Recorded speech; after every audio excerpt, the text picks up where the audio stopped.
pertama, lokasi, lingkungan alam, dan demografi. Yang pertama, lokasi. Suku Sasak adalah etnis asli yang berasal dari Pulau Lombok, Nusa Tenggara Barat. Persyaratan yang harus dipenuhi oleh masyarakat suku Sasak dalam membentuk suatu pemukiman adalah mencari bukit-bukit yang tidak bisa ditanami. Bagi mereka, pemukiman tidak perlu di tanah yang subur, karena tanah yang subur sangat mereka dambakan untuk usaha pertanian. Pemilihan bukit-bukit yang tidak bisa ditanami menyiratkan betapa berharganya tanah produktif bagi mereka. Yang kedua, iklim.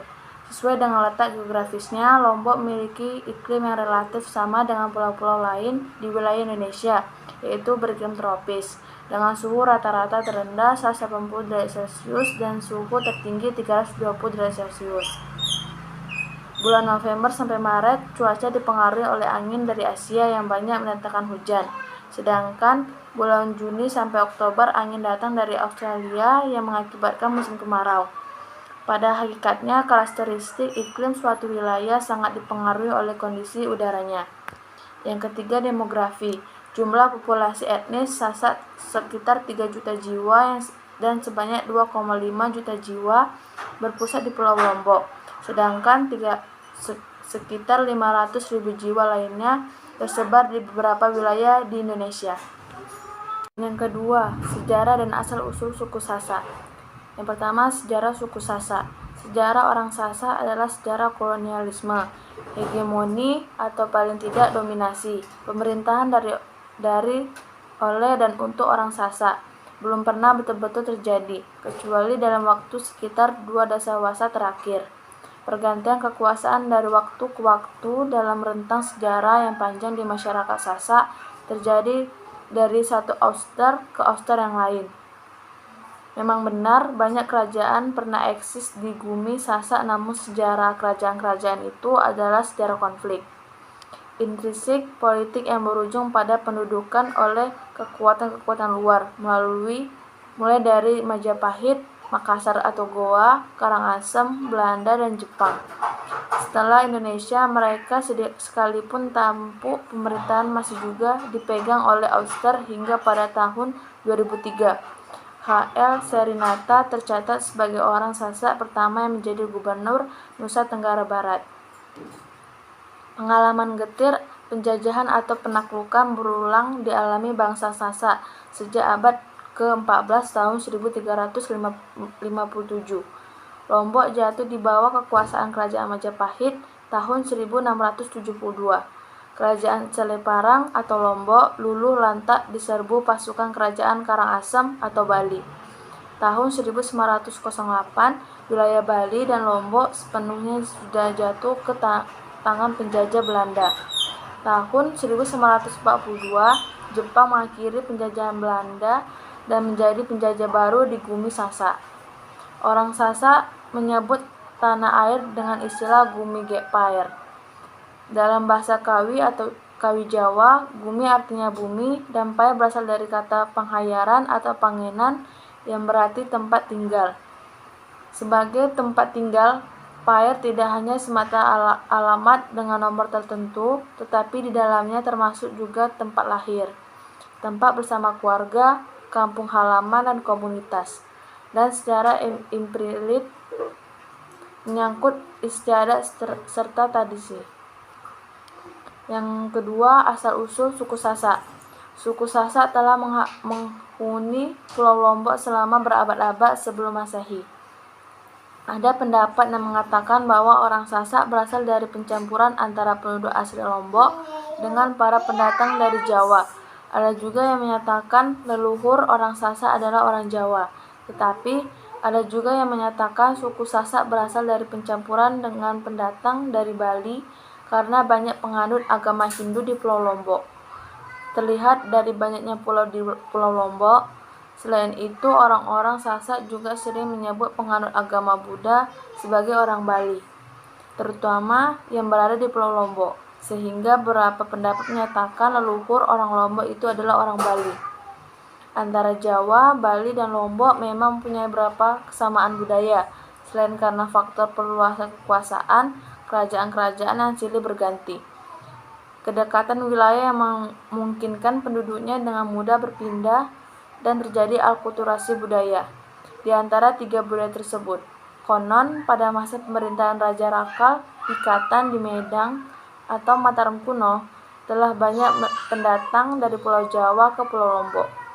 Banyak di antara mereka kemudian melakukan pernikahan dengan warga setempat, sehingga keturunan-keturunan selanjutnya dikenal sebagai suku Sasak. 3. Bahasa. Suku Sasak menggunakan bahasa asli yaitu bahasa Sasak. Bahasa ini juga memiliki tingkatan seperti halnya bahasa Jawa dan bahasa Bali.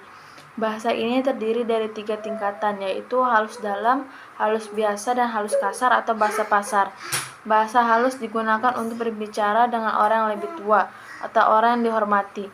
Untuk seluruh Lombok sendiri, bahasa Sasak dapat dijumpai dalam 4 macam dialek yang berbeda, yakni dialek Lombok Utara, Tengah, Timur Laut, dan Tenggara. Contoh, baca, kalau dibaca itu bace, menggosok dibaca osok, dan mandi kalau dibaca mandi. Yang keempat, ada sistem teknologi suku Sasak. Yang A. Rumah adat suku Sasak. Rumah suku Sasak masih memanfaatkan alam sebagai bahan utamanya. Atap rumah terbuat dari jerami, sedangkan dindingnya atau gedek terbuat dari bambu. Namun, dalam perkembangan selanjutnya ada yang dibuat setengah permanen. Lantainya terbuat dari tanah liat dan kotoran kerbau. Rumahnya hanya memiliki satu pintu berukuran sempit dan rendah dan juga tidak memiliki jendela. Rumah adat suku Sasak pada bagian atapnya berbentuk seperti gunungan, menukik ke bawah dengan jarak 1,5 sampai 2 meter dari permukaan tanah atau fondasi. Atap dan bumbungannya terbuat dari alang-alang, dindingnya dari anyaman bambu atau bedek, hanya mempunyai satu berukuran kecil dan tidak ada jendelanya. Ruangannya dibagi menjadi ruang induk meliputi balai luar, ruang tidur, dan balai dalam, merupakan tempat menyimpan harta benda. Selanjutnya ada ruang ibu melahirkan sekaligus ruang disemayamkannya jenazah sebelum dimakamkan. Ruangan balai dalam juga dilengkapi amben, dapur, dan sempare atau tempat menyimpan makanan dan peralatan rumah tangga lainnya. Terbuat dari bambu ukuran 2x2 meter persegi. Selanjutnya yang B yaitu ada komplek perumahan suku Sasak. Yang pertama ada Balai Tani, merupakan bangunan rumah untuk tempat tinggal masyarakat Sasak yang berprofesi sebagai petani. Yang kedua ada Balai Jajar, merupakan bangunan rumah tinggal orang Sasak golongan ekonomi menengah ke atas. Bentuk Balai Jajar hampir sama dengan Balai Tani, yang membedakan adalah jumlah dalam balainya. Yang ketiga ada Sakepat, berfungsi sebagai tempat menerima tamu. Karena menurut kebiasaan orang Sasak, tidak semua orang boleh masuk rumah. Berugak atau sakupat juga digunakan pemilik rumah yang memiliki gadis untuk menerima pemuda yang datang bidang atau melamar. Yang keempat ada Sekenam, digunakan sebagai tempat kegiatan belajar mengajar tata krama, penanaman nilai-nilai budaya, dan sebagai tempat pertemuan internal keluarga. Yang kelima ada Balai Bonter, dipergunakan sebagai tempat pesangkepan atau persidangan adat, seperti tempat penyelesaian masalah, pelanggaran hukum adat, dan sebagainya. Umumnya bangunan ini dimiliki oleh para perkanggo atau pejabat desa, dusun, atau kampung. Yang keenam ada Balai Belek Becingah, merupakan salah satu sarana penting bagi sebuah kerajaan.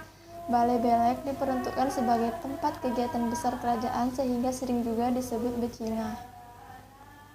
Yang ketujuh ada Balai Tajuk, merupakan salah satu sarana pendukung bagi bangunan rumah tinggal yang memiliki keluarga besar. Tempat ini dipergunakan sebagai tempat pertemuan keluarga besar dan pelatihan mencapai takepan untuk menambah wawasan dan tata krama. Yang ke-8 ada Balai Gunung Rate Balai. Gunung Rate biasanya dibangun oleh masyarakat yang tinggal di lereng pegunungan, sedangkan Balai Balak dibangun dengan tujuan untuk menghindari banjir. Oleh karena itu, biasanya berbentuk rumah panggung. Selanjutnya yaitu C. Benda-benda. Yang pertama ada Sabuk Belo, merupakan sabuk yang panjangnya 25 meter dan merupakan warisan turun-temurun masyarakat Lombok, khususnya yang berada di Lenek Daya. Yang kedua ada Gendang Belek, yaitu alat musik berupa gendang berbentuk bulat dengan ukuran yang besar. Alat musik gendang belek digunakan untuk menghantar prajurit yang hendak berangkat berperang. Sekarang, alat musik ini sering digunakan untuk mengiringi rombongan pengantin atau menyambut tamu-tamu kehormatan. Yang ketiga, ende merupakan sebuah perisai yang terbuat dari kulit lembu atau kerbau. Ende atau perisai ini dipergunakan dalam kesenian bela diri yang disebut perisaian.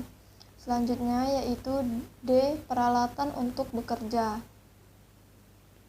Masyarakat Sasak memiliki alat-alat penunjang untuk mereka bekerja, antara lain pacul atau tambah, bajak atau tenggale, alat untuk meratakan tanah atau rejak, perang, kodong, ancok, dan lain sebagainya. Alat-alat tersebut digunakan masyarakat Sasak untuk bekerja baik sebagai petani, berkebun, atau berladang. Yang E yaitu peralatan untuk membangun rumah. Peralatan-peralatan yang digunakan masyarakat suku Sasak untuk membangun rumah adat mereka antara lain jerami dan alang-alang yang digunakan untuk membuat atap rumah mereka. Selanjutnya yaitu ada bedek atau anyaman dari bambu yang digunakan untuk membuat dinding, kayu-kayu penyanggah, getah pohon kayu bantam dan bajur, kotoran kerbau atau kuda sebagai bahan campuran untuk mengeraskan lantai, abu jerami yang digunakan sebagai campuran mengeraskan lantai. Selanjutnya yang kelima yaitu sistem mata pencaharian suku Sasak. Secara tradisional, mata pencaharian terpenting dari sebagian besar suku Sasak adalah bertani. Dalam lapangan pertanian, mereka menanam padi sawah, padi ladang, jagung, ubi kayu, ubi jalar, kacang tanah, kedelai, dan sorghum. Selain itu, mereka juga mengusahakan kebun kelapa, tembakau, kopi, dan tebu. Suku Sasak juga mempunyai mata pencaharian sambilan yaitu beternak. Mereka beternak sapi, kerbau, dan unggas. Mata pencaharian lain suku Sasak adalah usaha kerajinan tangan berupa anyaman, barang-barang dari rotan, ukir-ukiran, tenunan, barang dari tanah liat, barang logam, dan lain-lain. Di daerah pantai mereka juga menjadi nelayan. Dalam rangka mata pencaharian tadi, mereka menggunakan teknologi berupa pacul atau tambah, bajak atau tenggale, parang, alat untuk meratakan tanah atau rejak, kodong, ancok, dan lain-lain. Salah satu yang menjadi ciri khas dari suku Sasak di Lombok, Nusa Tenggara Barat adalah para wanita suku Sasak yang ahli dalam menenun. Hasil tenun yang terkenal yaitu tenun ikat. Kain tenun yang dihasilkan oleh suku Sasak dibuat dengan cara-cara yang masih sangat tradisional. Alat-alat tradisional yang mereka pakai masih tetap sama seperti apa yang digunakan oleh nenek moyang mereka. Bahan-bahan yang digunakan juga berasal dari alam. Mereka menggunakan benang-benang yang berasal dari serat-serat tumbuhan seperti serat nanas, serat pisang, kapas, dan kulit kayu. Warna-warni kain berasal dari warna alami tanpa ada campuran bahan kimia. Karena keunikan dan kekhasannya yang berasal dari alam, kain tenun hasil masyarakat suku Sasak memiliki nilai, kualitas, dan harga yang tinggi. Pada awalnya, kerajinan tenun ikat digunakan untuk busana peserta, busana pemimpin adat, maupun busana kaum bagi bangsawan. Namun, seiring perkembangan zaman, kedudukan tenun ikat ini meluas menjadi salah satu komoditi dari suku Sasak. Dan selain sebagai mata pencarian sehari-hari, kegiatan menenun ini juga mereka jadikan sebagai daya tarik bagi wisatawan yang berkunjung, baik wisatawan lokal maupun wisatawan mancanegara sangat menikmati kain tenun ikat buatan masyarakat suku Sasak ini. Selanjutnya yaitu organisasi sosial, pelapisan sosial. Di daerah Lombok secara umum terdapat 3 macam lapisan sosial masyarakat, yaitu yang pertama, golongan ningrat. Golongan ini dapat diketahui dari sebutan plus kebangsawanannya. Sebutan keningrat ini merupakan nama depan dari seseorang pria dari golongan ini. Nama depan keningrat ini adalah Lalu. untuk orang-orang ningrat pria yang belum menikah. Sedangkan apabila mereka telah menikah, maka nama keningratnya adalah mamik. Untuk wanita ningrat, nama depannya adalah lale bagi mereka yang belum menikah. Sedangkan yang telah menikah disebut mamik lale. Yang kedua yaitu golongan purangse.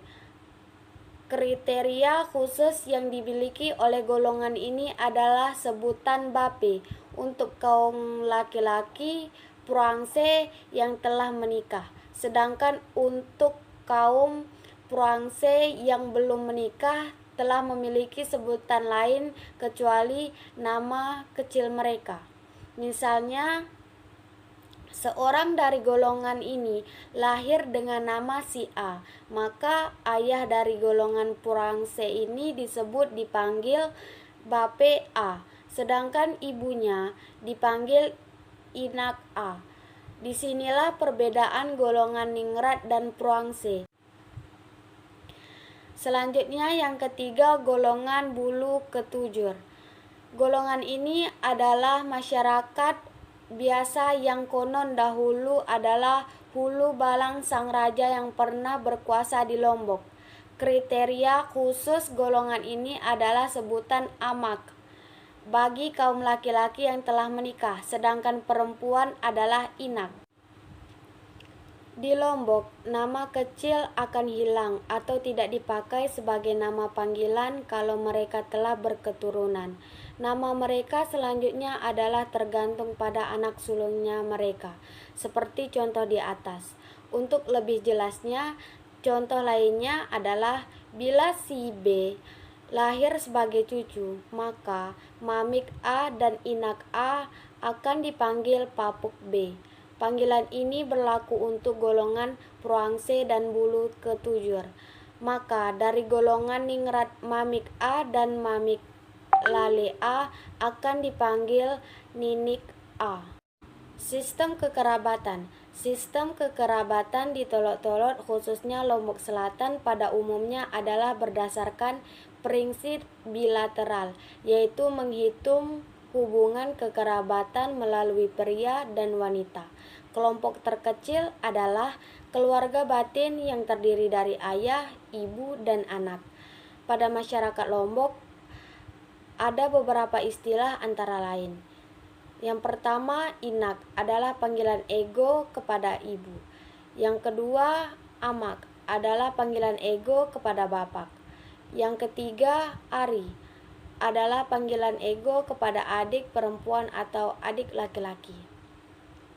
Yang keempat yaitu kakak adalah panggilan ego kepada saudara sulung laki-laki ataupun perempuan.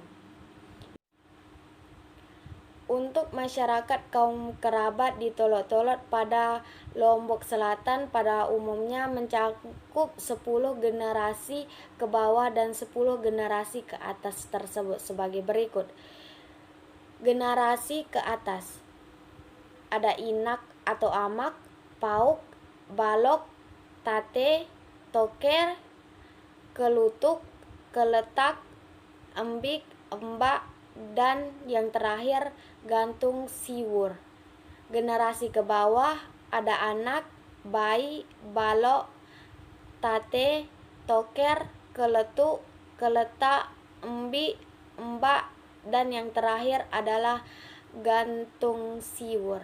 7. Sistem pengetahuan. Suku Sasak mempunyai pengetahuan yang didapatkan turun-menurun dari nenek moyang mereka. Sistem pengetahuan pada suku Sasak berkaitan erat dengan adat dan kebudayaan. Contohnya, pembuatan lantai rumah mereka dibuat dari tanah liat yang dicampur dengan kotoran kerbau dan jerami. Campuran tanah liat dan kotoran kerbau membuat lantai mengeras seperti semen. Kemudian, contoh lain mengenai pembangunan rumah suku Sasak masih mempertahankan konsep penanggalan hari baik. Dan suku Sasak meyakini bahwa waktu yang baik untuk memulai pembangunan rumah adalah pada bulan ketiga dan bulan ke-12 penanggalan Sasak, yaitu bulan Rabiul Awal dan bulan Zulhijjah pada kalender Islam. 8. Kesenian. Kesenian gendang belek merupakan andalan masyarakat suku Sasak. Gendang belek dimainkan dengan cara ditabuh dan dimainkan secara berkelompok. Gendang belek yang terdiri dari dua kata merupakan penggabungan bahasa Indonesia dan Sasak. Belek dari bahasa Sasak berarti besar. Ada dua buah gendang belek yang disebut gendang mama dan gendang nina. Gendang mama berarti laki-laki dan gendang nina berarti perempuan. Berfungsi sebagai pembawa dinamika. Gendang belek biasa dimainkan bersama dengan alat musik seperti gong, terumpang, pencek, oncer, dan seruling. Dengan suara yang ramai, pertunjukan gendang belek sangat menghibur. Perkembangan kesenian gendang belek pada suku Sasak pada zaman dahulu, Kerajaan Mataram hanya menggunakan gendang belek sebagai iring-iringan raja. Sekarang, gendang belek digunakan sebagai iringan pengantin dan sebagai pertunjukan di sebuah festival kebudayaan seperti di acara pementasan drama tentang budaya suku Sasak. Kesenian gendang belek sejak dahulu dipertunjukkan dengan cara tradisional. Namun sekarang, karena pengaruh zaman modern, baju dan celana sekaha berbeda-beda warna antara kelompok gendang belek, bahkan sesuai dengan pesanan sponsor. Namun demikian, yang tidak boleh ditinggalkan dan harus dipakai serta bercorak batik adalah sapo atau ikat kepala, dodot atau ikat pinggang, dan bebek atau kain yang melapisi pinggang seperti pada pakaian Melayu pada Minangkabau. Kedua atribut ini dianggap penting karena satu-satunya identitas yang membedakan dengan musik modern. Sasak sebagai musik pengiring dalam upacara-upacara adat, misalnya acara pernikahan atau merarik, hitanan atau sunatan, potong rambut bayi atau akikah, dan upacara besar begawe belek. Fungsi kesenian gendang belek suku Sasak pada masyarakat dilihat dari fungsi pertunjukan dan fungsi musik. Fungsi musik pada gendang belek suku Sasak bagi masyarakat yaitu sebagai kenikmatan estetis, hiburan, komunikasi bagi masyarakat yang memahami musik, respon fisik, serta sumbangan pelestarian dan stabilitas kebudayaan. Sistem religi. Mayoritas suku Sasak memeluk agama Islam. Selain itu, juga ada yang memeluk agama Hindu, Buddha, dan animisme. Penduduk minoritas lainnya ada yang menganut kepercayaan kuno sebelum masuknya agama Islam, yaitu Buddha. Kemudian sekitar 1% masyarakat menganut kepercayaan Islam yang agak berbeda, yaitu Wetu Telu. Wetu Telu adalah kepercayaan yang dimana penganutnya hanya menjalankan 3 rukun Islam. Namun ketiga rukun Islam yang berupa membaca 2 kalimat syahadat, sholat, dan puasa hanya dijalankan oleh pemimpin agamanya. Kiai, selaku pemimpin agama, adalah sosok yang menghubungkan penganut Wetu Telu dengan Sang Maha Kuasa. Penganut Wetu Telu masih mempercayai kekuatan gaib yang ada pada beberapa benda, roh suci, dan nenek moyang. Kepercayaan tersebut hampir sama dengan suku Jawa yang masih menjalankan kepercayaan kejawen bersamaan dengan agama yang dianutnya. Konon kepercayaan Wetu Telu terlahir karena para penyebar Islam di masa lampau berusaha memperkenalkan Islam secara bertahap kepada suku Sasak. Selain menjalankan tikun Islam, kesamaan lainnya dengan agama Islam yang umumnya dianut masyarakat Indonesia adalah doa-doa yang menggunakan bahasa Arab yang berasal dari Al-Quran. Para kiai juga berperan sebagai imam. Penganut Wetu Telu juga mempunyai masjid yang menjadi bagian penting dalam kepercayaan mereka.